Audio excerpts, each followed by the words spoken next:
everyone, I'm Amber, and I have the pleasure of sitting here with Jim. And Jim is going to talk to us a little bit about grief. The reason we thought of Jim for this conversation is because he has been working through the loss of his wife, Kathy. Jim, to get us started, would you take a few minutes and just describe Kathy for us and just share a little bit about what your relationship was like? Wow. I met her at 13 on my paper route. She moved into my paper route. I fell head over heels for her right away, and carried that with me for about the next year or so. And then we started drifting apart a little bit, but still we became best friends, and that friendship lasted for 53 years. Mm-hmm. And we didn't start dating really until the end of our junior year. Just before prom, I asked her it was a fluke date. I had tickets to a concert. I said, "Who wants to go?" And she turned around and said, "I will." So we did, just as friends, and it turned into romance pretty quickly. So we dated for a couple of years, and then at 18, I was at college, she was finishing beauty school, and we got married. And at 19, we had our first of 5 children, and after all this time, I'm still madly in love with her. That's beautiful. Thank you for sharing that. What is difficult about her passing during the holiday season especially? Well, Kathy had a very vibrant personality, and everything she did was an extension of that. And she'd had me captured since I was 13. So, she made our home. She decorated our home, so it was just beautiful for everyday living. And then on holidays, she went over and above probably so much. And so it's not just the holidays. My gosh, I was with her 24/7, except for in the first couple of years, I was off basic training, was gone for 4 months. I pined for her the whole time. And so when I came back, just everything, it was every day. It was something. And when she was gone, I knew it was going to be a long-term pining for me, because she was such a part of my life, and had been for much of my life already up to that point. And this was 5 years ago. She was 66 years old by then. We were married 47 and a half years, and I was still crazy about her, and so was she about me. I don't believe that. What have you learned when grief is at the center of the conversation? What have you learned about what to do and what to not do while you're coping with grief? Oh gosh, I've learned a lot. I too had a friend named Steve who was a friend for 45 years. The best thing to do is I don't care who you are or how strong you think you are, get somebody else involved. And make it regular, and make it somebody that can help. I've reached out to others, and that's my number one advice, is to get help from someone else, and somebody that can help you. I had a friend, Steve, I'd known him for 45 years. His wife had died 13 years before that, and he reached out to me. So many times people say, well, give us a call, and if you need any help. You don't do that. They have to reach out to you, because you just don't reach out to people. You don't want to be a bother. You don't want to interfere with their lives. But Steve reached out to me, and he had gone through a Christian training called Stephen Ministries, and then later became a group leader for Stephen Therapy. And so he called me as soon as he heard of her diagnosis and said, "I'm here for you, brother, and I'll reach out to you." And so that was a comfort just right there. Kathy had made the decision not to get chemo or radiation. Her diagnosis was stage 3 cancer already, because she had refused to go to doctors. So she decided, well, isn't this the whole reason we're here, is to go back to the Father? Mm-hmm. So she said, he'll either heal me here or he'll heal me there. So she chose not to go through that. She saw her mother do it 20 years earlier, and it just wasn't pretty. So she lived a pretty full life for a year and a half after her diagnosis. And so shortly after her celebration, we had a celebration service right here Went for a long time, but It was a celebration. It was. Like, for real. Yes. About a week later, Steve called me and followed up. He said, I will reach out to you.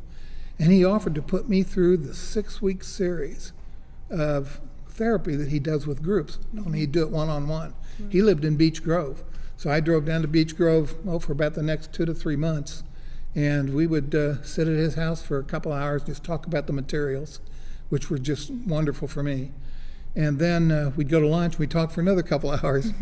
And it was life-changing. Particularly some of the things that I learned. For example, it got me talking about it. That was a big thing. I'd wanted to just curl up in a ball and dry up and go away. But I knew I couldn't. I still had family. I had a lot of grandkids. I've got 14 grandchildren. And so they still needed a papa now that their grandmother was gone. So I learned to talk about it, and I learned to get released to my emotions. If you bottle it all up, you're going to explode, because grief is like a container. It's happened, it's in there, and you have to get it out, because it will bubble up over if you don't. And so I found that talking about it with Steve and releasing those emotions, and particularly he showed me things that were probably going to happen. He said that happened, and there's no set pattern for it. It can be all over the board. It can jump at you out of nowhere, these grief bursts, they call them. And so he told me that these things were coming. It made me mad sometimes. What do you mean that's going to happen? And so it was huge to know that those things were going to come. And then also it started me on the long path of healing.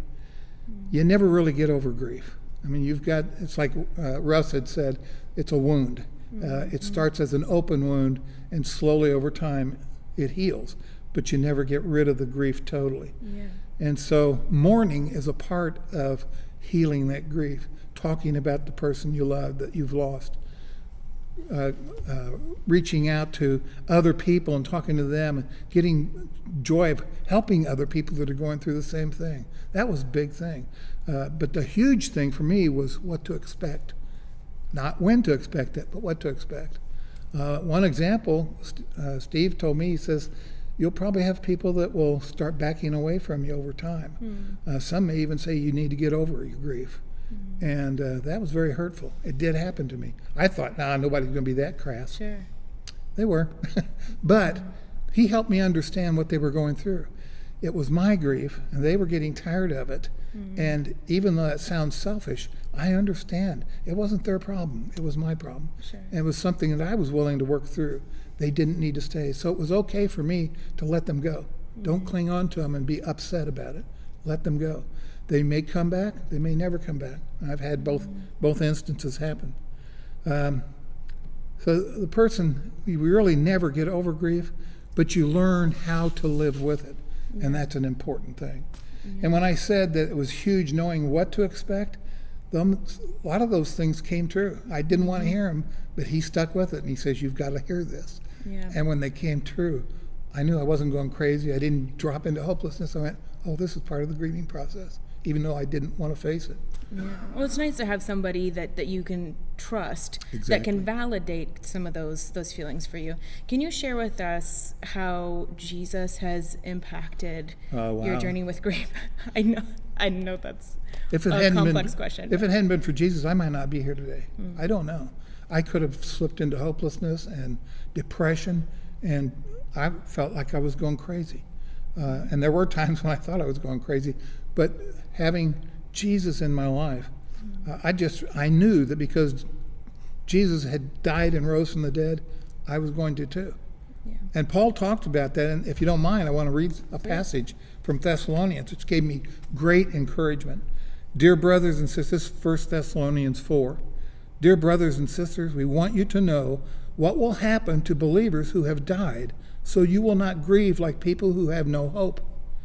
For since we believe that Jesus died and was raised to life again, we also believe that when Jesus returns, God will bring back with him the believers who have died. For the Lord himself will come down from heaven with a commanding shout, with the voice of the archangel, and with a trumpet call of God. First, the Christians who have died will rise from their graves. That's their bodies. Their spirits have been with them all this time, but their bodies are going to raise from the grave. Then, together with them, we who are still alive and remain on the earth will be caught up in the clouds to meet the Lord in the air. Then we will be with the Lord forever. So I know Kathy and I are going to be together again. I know there are relatives that have gone before me. They're going to be together with us because Jesus himself said this is what's going to happen through Paul. And we've got, that's a great encouragement to me. And in fact, the very last verse of that same passage, 18, he says, encourage one another with these words. Without Jesus, it's hopeless. With Jesus, there's always hope. And I want to see my sweetheart again. Oh, gosh. As we close, what would you say to encourage somebody that is maybe towards the beginning of their grief journey during this holiday season, or just dealing with grief, like you've said, like it's not just this time, it's every day. It's every day, yes, it is. It intensifies during the holidays, but my best advice is to take the advice of encourage one another. If I know they're a Christian, then I can read this passage, explain it to them, and tell them, you've got a great hope of seeing the person again. What if they're not Christian? Then how do you approach it? Well, nobody knows who's in heaven and who isn't. We don't know. We can never know who's made it and who hasn't until we get there. And so we've got to assume that they're gone and have gone on. Maybe at the very last second before they died, they reached out to Jesus and asked for salvation, and he gave it to them. He's not going to turn away anybody that has a heart for him. And so I had that happen to a high school friend. 30 years ago, she lost an 18-year-old son just before he was going off to college. And during the funeral ceremony, the pastor said he'd come to Christ at a function. And I thought, great. So my approach to her then was, your son's in heaven. If you want to see him again, come with Christ, and he will take you to your son. And she rejected, and she rejected, and she rejected. But I never give up on her. And I pray for she and her husband both, because it really made her distraught.